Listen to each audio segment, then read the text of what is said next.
Perkenalkan Bu, nama saya Anu Sofia. Di sini saya akan wawancara Ibu sebagai wali kelas 5D. Ini pertanyaannya, Ibu sudah berapa lama Ibu mengajar di sekolah SD Negeri 23 Palembang ini? Oh, kalau mengajar Ya. dari awal. Pertama masuk itu tahun 2020. Itu masih honor sampai 2021. Alhamdulillah 2022 udah mulai masuk kan ketiga kali. Jadi sampai sekarang dari 2020 sampai sekarang. Mata pelajaran apa yang Ibu kuasai dalam semester ini? Kalau sebagai wali kelas ya, semua mata pelajaran tuh harus dikuasai dan mungkin pelajaran-pelajaran seperti agama dan PJOK itu materi yang diajarkan oleh guru lain. Jadi kalau wali kelas itu semua mata pelajaran kecuali PAI dan PJOK. Oke. Bagaimana kondisi umum proses pembelajaran Bu kalau di sekolah? Di Kondisi, kelas? Ya, kondisinya. Kalau kondisi sih tergantung dari bagaimana kita menyikapi ya. Kalau dari kelas ini lumayan sedikit agak kondusif. Tapi ya namanya juga anak-anak yang dalam pembelajaran itu ada yang fokus, ada yang tidak fokus. Tapi alhamdulillah semakin kesini, semakin diberi pengertian, mereka sekarang lebih kayak teratur aja. Oke. Ya. Untuk medianya tuh apa yang paling membantu siswa dalam memahami materi? Media. Iya, Kalau medianya. media pembelajaran itu tergantung materi pelajaran juga. Kalau misalnya matematika ya kita mau tidak mau guru harus menyiapkan tergantung dari materi apa. IPAS juga begitu.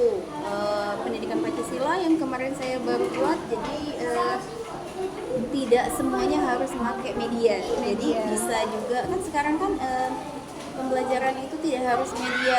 Media itu hanya sebagai pendukung, tapi tergantung dari materi dan kondisi gimana pembelajaran saat itu mungkin akan dipakai media. Oke.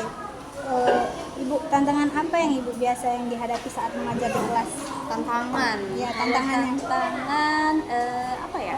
Mungkin lebih kayak bagaimana mengkondisikan kelas itu adalah salah satu tantangan dan pola pikir anak. Jadi pola pikir di kelas itu kan macam-macam nih. Ada yang harus kita ajar dalam bentuk video, audiovisual, ataupun kinestetik. Nah di kelas ini rata-rata kemungkinan kebanyakan mereka itu lebih ke visual. Visual ya. Ya, Oke.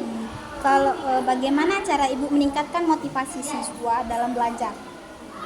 Oh, kalau meningkatkan motivasi itu yang dibangun itu adalah yang pertama adalah kedekatan sama siswa. Kedekatan, Kalau kita iya. kedekatan sama siswa. Kalau kita sudah membangun kedekatan itu ke siswa dan siswa itu tidak ada rasa takut tapi lebih kayak menyaman dengan guru itu, mereka akan itu tadi apa namanya mudah memahami pelajaran. Jadi kita harus membangun fondasi yang bagaimana siswa itu nyaman sama apa yang kita ajarkan. Baik. Kalau di SD ini Bu, apa dari ciri khas dari SD Negeri 23 Palembang ini? Ciri khas? Ya, ciri khasnya. Kalau dari ciri khas itu kita tidak bisa patok satu ya, tapi karena di lingkup ini kebanyakan lingkup di sini anak-anaknya ini lebih ke kayak belajar dalam bermain.